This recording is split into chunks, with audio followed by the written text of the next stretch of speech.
I'm surprised by this. So many things about it. Timing of it, maybe at the very top of it. And then even just the fit surprises me. Look at the history of the Steelers franchise. They've won 6 Super Bowls.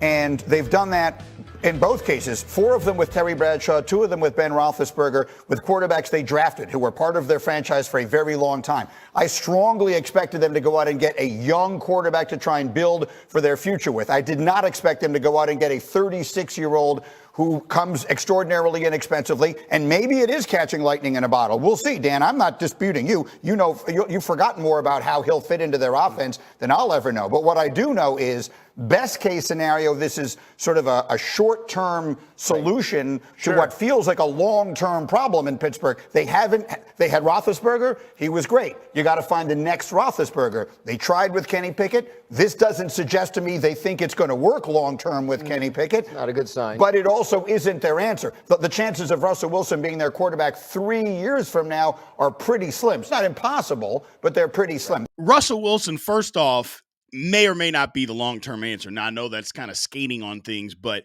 first, he's getting paid by the Broncos a ton of money, so the Steelers didn't have to pay him a lot. Second of all, yeah, he's got to prove some things. Now, I think for the most part, Russell Wilson had a good year last year, taking into account that his head coach did not want him.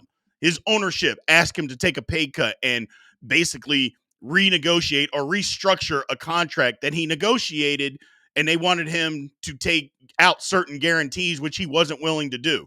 So your head coach and your ownership didn't want you, and he still put together a decent year last year with not that good of a football team. So Russell Wilson, if he can still play football, he's really only had one bad year in his career. That was 2022. So the Steelers are getting it on a quote-unquote prove-it type of deal. It's good for them. It's good for both sides. Will he be the quarterback of the future? We don't know. But there's no reason for either side to even look that far down the road. Let's just see what happens this year. If it works out, okay, we can look into some things in the future. If not, we'll move on. The Steelers aren't harmed by this because I think we know what we got in Kenny Pickett, and it's not enough to get the Steelers to where they want to go.